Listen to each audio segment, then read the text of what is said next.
ले हाँ, लेते एक हैं। साधक द्वारा भेजाए गए हैं। गुरुजी, आपकी वीडियो सुनते सुनते मैं अक्सर सो जाया करता हूँ, पर कॉन्शियसली सुनता रहता हूँ हर एक बात बहुत ध्यानपूर्वक। इट्स जस्ट दैट मेरी बॉडी स्लीप मोड में चली जाती है। शायद इसे योग निद्रा कहते हैं। I might be wrong, but पर मैंने ये बहुत बार नोटिस किया है। इतनी डीप निद्रा में होते हुए भी आपकी वीडियोस ख़त्म होने के तुरंत बाद ही मेरी नींद खुल जाती है। इसका मतलब क्या है? हम्म इन कन्वर्सेशंस को जो लोग सुनते हैं वह अपने अपनी तल पे सुनते हैं। उनकी साधना का जो जैसा तल है उस हिसाब से सुनते हैं, उनको उस हिसाब से कुछ कुछ घटता है। तो कुछ लोगों के लिए ये कन्वर्सेशन सुनना इटसेल्फ एक विधि है, परिपूर्ण विधि है। उनको अलग से किसी ध्यान में जाने की ज़रूरत नहीं, किसी ध्यान विधि की ज़रूरत नहीं है। बहुत सारे ऐसे लोग हैं वो कहते हैं बस कन्वर्सेशन हमारा सुनना होता है और इटसेल्फ कंप्लीट है, उसके बाद कुछ करने की ज़रूरत ही नहीं है, हमें किसी आसन ध्यान इसकी उसकी कोई ज़रूरत नहीं है। कोई कहते हैं हम आंखें खोल के सुनते हैं उतने में ही हो जाता है, कोई कहते हैं सुनते सुनते आंखें बंद रहती है उसमें हो जाता है, कोई बोलता है हम सुनते सुनते एक बहुत गहराई में चले जाते हैं, एक समाधि की स्थिति में चले जाते हैं। और ऐसा क्यों है? ऐसा इसलिए है कि यह अस्तित्वगत व्यवस्था है गोल्डन एरा की। इसमें साधक भी ऐसे हैं, साधक भी ऐसे हैं जैसे गोल्डन एरा में जन्मे हैं, चूजन बीइंग्स हैं, उनकी स्थिति ऑलरेडी बहुत ऊंची है, पिछले जन्मों की साधनाएं बहुत ऊंची हैं, और उससे फाइनल टच के लिए आए हुए हैं। और ये कन्वर्सेशंस फाइनल टच के ही कन्वर्सेशंस हैं, कोई प्राइमरी की बातें नहीं हैं यहाँ पर, कोई मिडिल और हाई स्कूल और कॉलेज की बातें नहीं हैं, ये फाइनल पीएचडी की बातें हैं। यहाँ पर कोई बीच रास्तों की बातें नहीं चल रही हैं। तो ये कन्वर्सेशन भी अल्टीमेट है। ये कन्वर्सेशन जो है जनक के लिए है, जनक की खोज है। ये कन्वर्सेशन ढूंढा जा रहा है कि जनक कहाँ कहाँ छुपे हैं, और अस्तित्व व्यवस्था में लगा हुआ है कि कौन जनक की पात्रता के हैं, उन जनकों को यहाँ पहुँचा दिया जाए। और बहुत सारे ज्ञानी पुरुष हैं, बुद्ध पुरुष हैं इस सृष्टि में, हमेशा रहते हैं, अभी भी हैं। 400 500 600 से कम तो कभी होते नहीं हैं, ज़्यादा हो सकते, कम नहीं हो सकते हैं। सब अपना अपना काम कर रहे हैं, सब अपनी अपनी भूमिका निभा रहे हैं, ठीक है ना। और बहुत सारे साधारण गुरु भी होते हैं जो कि बुद्ध नहीं होते हैं, वह भी अपनी भूमिका निभा रहे हैं, उनके पास बड़ी भीड़ भाड़ रहती है, वह भी अपनी भूमिका निभा रहे हैं क्योंकि वह जरूरी है, वह भी कुछ ना कुछ काम कर ही रहे हैं, उसकी ज़रूरत है इसलिए कर रहे हैं।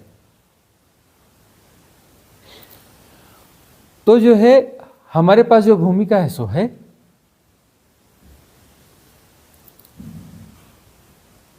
और ये हमारे सेपरेशन की अंतिम स्थिति है। हम भी किसी सेपरेशन को जी रहे हैं, इसलिए तो हैं, बहुत थिन रूप से जी रहे हैं।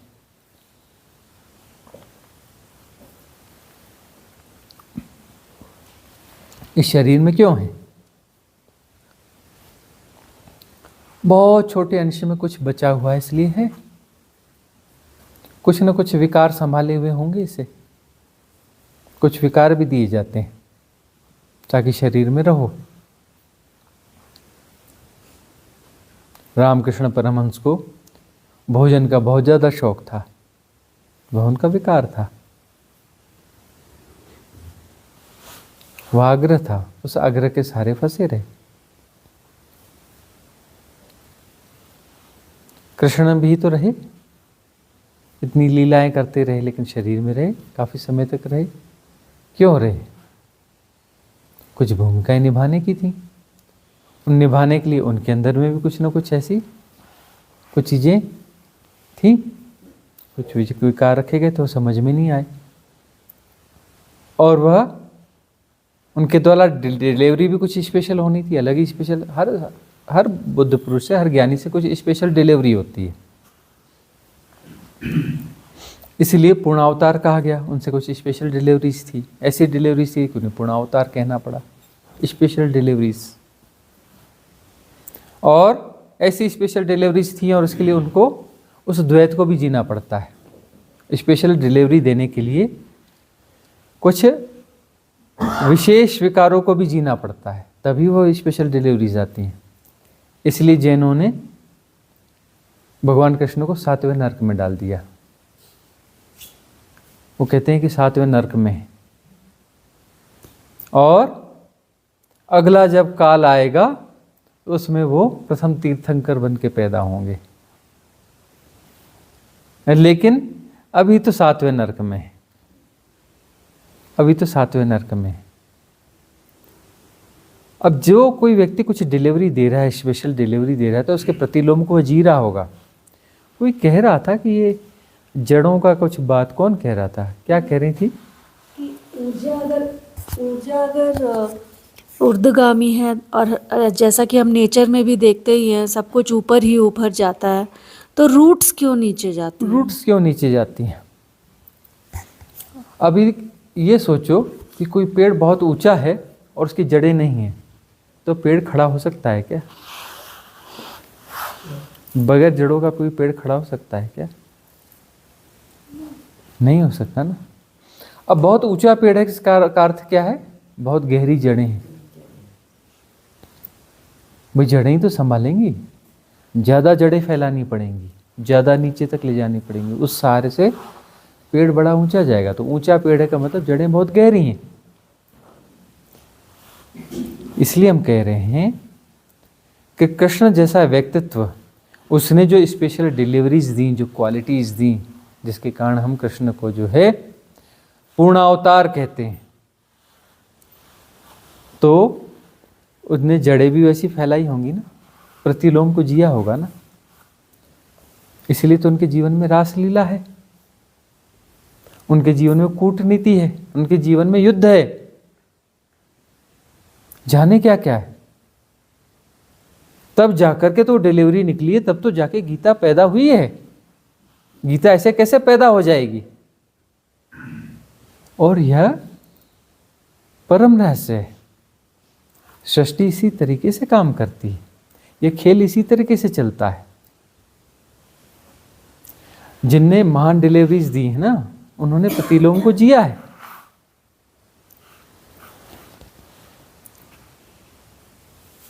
तंत्र सूत्र विज्ञान भैरव तंत्र भगवान शिव ने दिया है ना।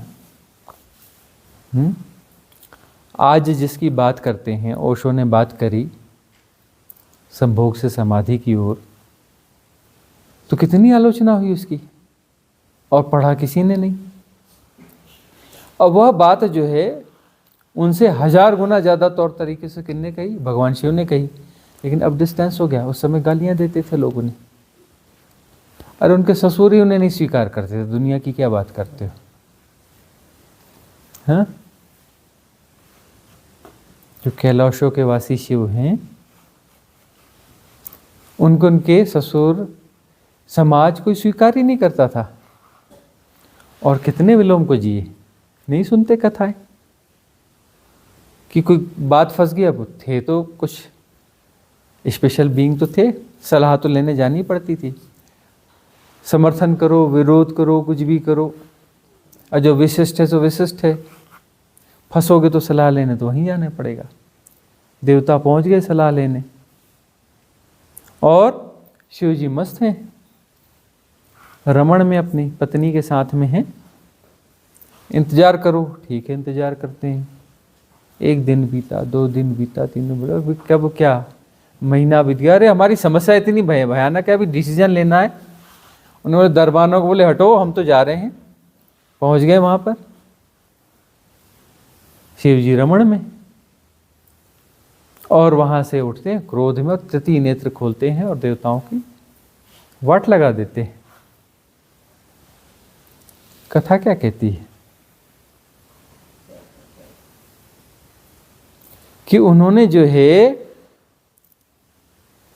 जो तंत्र की बड़ी गहरी बातें करी, है ना, समाधि की बड़ी गहरी बातें करी, उन्होंने संभोग को बहुत गौर से जाना, बहुत गहराई से जाना, और वहां से वे निकाला कि यह भी वे है समाधि का।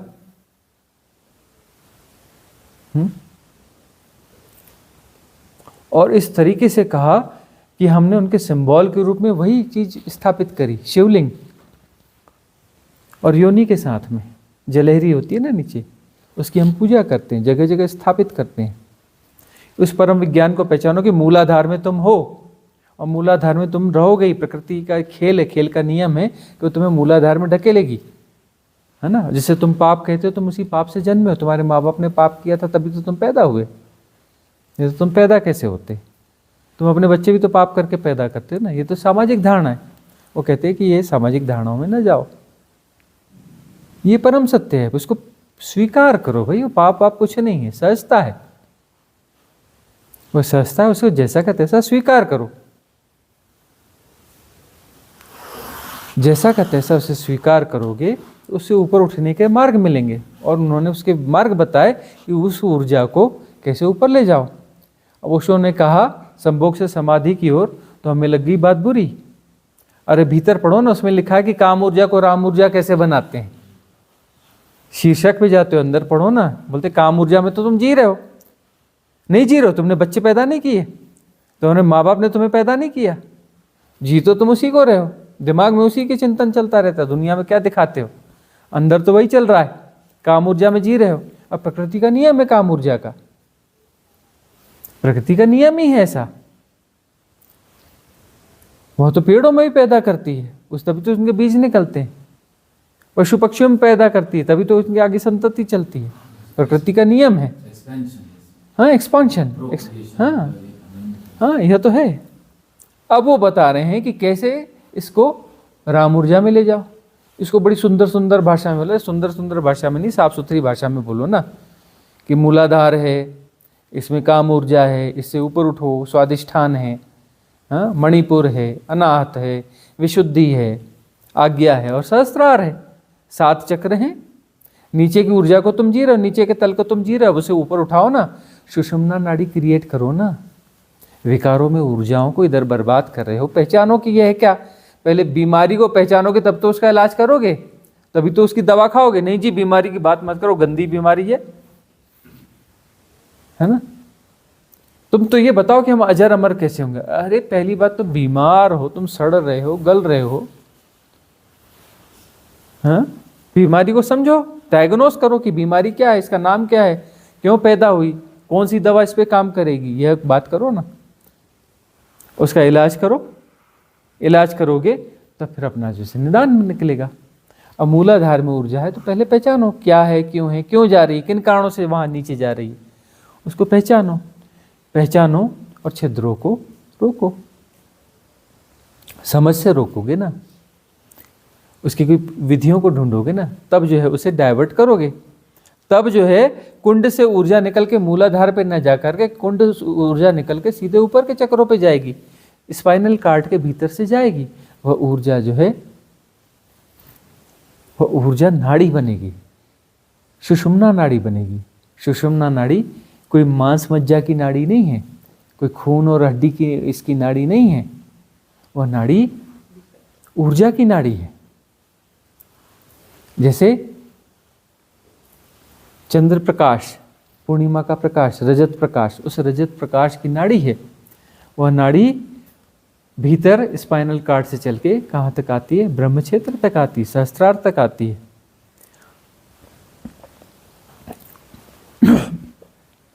कैसे आएगी?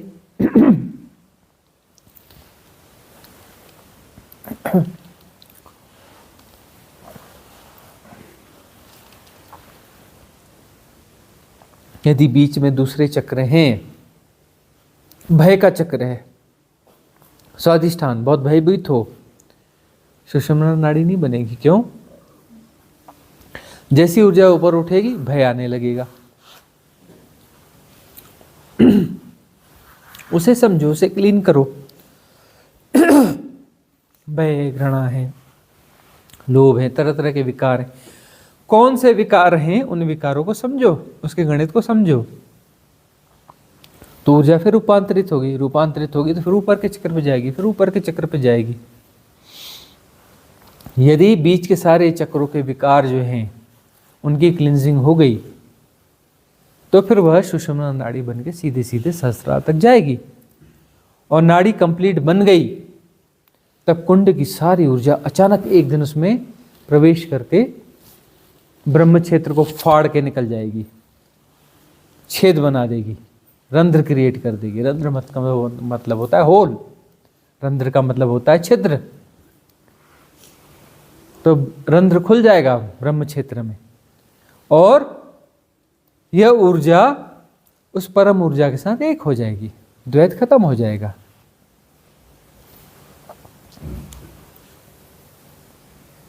तो जड़ें जो है उतनी गहरी जानी चाहिए जितना ऊंचा वृक्ष को जाना है। अब तुम जड़ों की आलोचना में फंसोगे, ये ऊर्जा तो ऊर्ध्वगामी है, जड़ें नीचे क्यों जा रही हैं? अरे जड़ें ही तो संभाल रही हैं, तो बैलेंस कर रही हैं। पूरे विज्ञान को समझो ना, इसलिए उसको बोलते हैं विज्ञान भैरव तंत्र। भगवान शिव की वाणी को बोलते हैं कि तुम जहां हो वहीं की बात करो, फालतू की बातें मत करना कि वो बड़ी ऊंची बात है और वहां से हम यात्रा करेंगे, और वहां से यात्रा करने के लिए जहां तुम खड़े हो वहां से वहां तक नहीं जाओगे। उस ऊंचाई से जाके यात्रा शुरू करना चाहते हो तो ऊंचाई तक पहले जाना तो पड़ेगा ना। तो पहले ये तो पहचानो तुम कहाँ खड़े हो, कौन सी खाई में हो, कौन से गड्ढे में हो। पहले वहां तक जाओगे ना, तब तो वहां से यात्रा करोगे। तुम्हारा तन कहाँ खड़ा है? तंत्र है ना। अरे यत्र यहां खड़ा है तो यहीं की बात करो, तुम यहां खड़े हो, जहां खड़े हो वहां की बात करो और वहां से यात्रा चालू करो। सुगम होगी यात्रा। पहला कदम उठाओगे तो यात्रा शुरू हो जाएगी। कल्पना में तुम 1000 बातें करो, तुम्हारी यात्रा हुई नहीं, शुरू हुई नहीं। वहां से हम यात्रा करेंगे कि ऐसा है जी, वैसा है जी, यह नियम है, फलाना नियम है, ऐसा है वैसा है।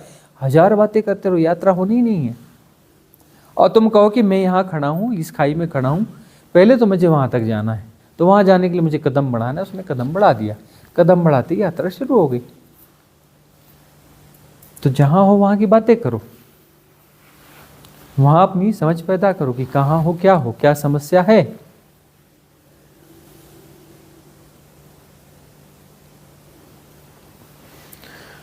तब जो है बात बनती है, तब साधना आगे बढ़ती है, तब मुक्ति का मार्ग खुलता है। तो कृष्ण को 7वें नरक में डालो या कुछ भी डालो, विधि तो वही है, उसी तरीके से ही अनफोल्ड होता है। और जितना प्यारा उन्होंने अनफोल्ड किया, शिव ने अनफोल्ड किया, कोई मुकाबला है? क्योंकि उन्होंने उन तलों को जिया है। तो विपरीत को जीना पड़ता है। ये सृष्टि का नियम है कि विपरीत को जीना पड़ता है। विपरीत को जिए बगैर वह बात नहीं बनती है।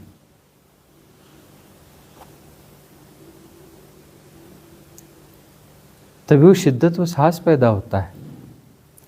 वो क्या हुआ, अंगुली माल था ना, अंगुली माल, हाँ डाकू,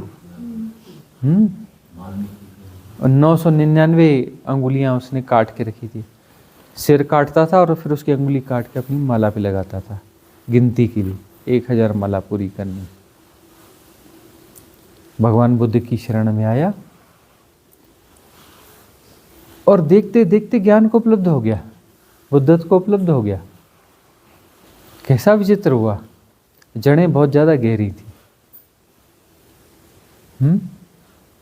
उसने स्वीकार किया कि यह ऐसा है, अपने सारे विकारों को, सारी बुराइयों को उसने स्वीकार किया और उसकी जो उन्नति हुई, गजब की उन्नति। भगवान बुद्ध के साथ में गया, ज्यादा दिन नहीं रहा, कितने दिन रहा? 2-4 दिन ही तो रहा ना। 2-4 दिन में ही तो मृत्यु हो गई उसकी, पत्थरों से मार दिया लोगों ने, और पत्थर खाते खाते वह आत्मज्ञान को उपलब्ध हो गया। मरते मरते परिपूर्ण बुद्ध हो गया वह,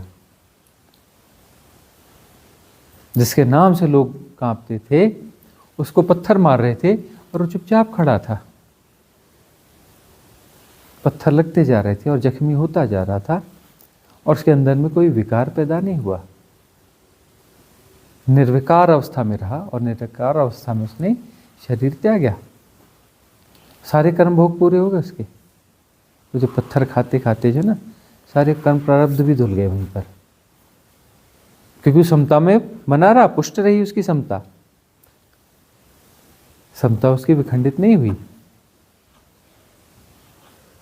तो भगवान कृष्ण रास लीला करते थे, अरे भाई रास लीला भी चलती थी और समता भी पुष्ट थी। समता पुष्ट थी और रास लीला भी चलती थी, तो वहाँ कोई गड़बड़ी पैदा ही नहीं, विकार पैदा ही नहीं हुआ। रास लीला भी चल रही है और विकार भी नहीं है। वही तो कला है, वही तो तंत्र है। तंत्र के नाम पे भी कुछ उल्टा सीधा चलता है, बहुत कुछ चलता है ना। तंत्र के शिविर हो रहे हैं पूरी दुनिया में, विचित्र उल्टे सीधे कुछ भी। अरे भाई समता पुष्ट हो रही है या नहीं हो रही है, कि तुमने सब खेल बना रखा है?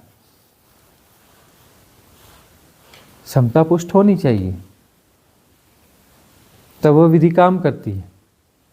विकारग्रस्त हो गया होगा तभी तो फिर लोगों ने तंत्र को आगे पनपने नहीं दिया, तंत्र गायब हो गया।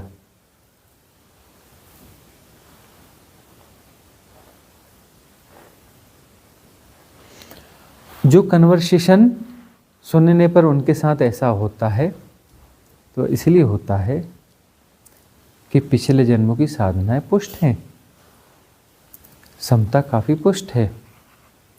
फाइनल टच की बात है, हो रहा है ऐसा। सुनने मात्र से बहुत कुछ हो रहा है, और जनक सुनने मात्र से ही मुक्त हो गए थे। अष्टावक्र की देशना, उस देशना के सुनने मात्र से मुक्त हो गए थे। अष्टावक्र संहिता जितनी बड़ी है, उस संहिता के पूरे पूरे होते होते तक मुक्त हुए ऐसा नहीं। शुरुआती 2-4 संवादों में ही मुक्त हो चुके थे वह, लेकिन तब भी वह संवाद पूरे चले। बड़ी करुणा है अष्टावक्र की कि उन्होंने तब भी वह संवाद पूरे किए, और हमारे हाथ में वो संहिता है, नहीं तो 1-2 सूत्र ही होते।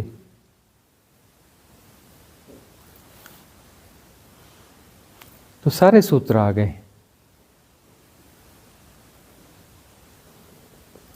तो हम जनकों के लिए हैं, जनकों की खोज में हैं कि जनक आएंगे और बात बनेगी। सारी जो कवायद है ये जनकों के लिए है कि जनक आएंगे और फाइनल टच की बात है, जरा सी बात है, बात पूरी हो जाएगी।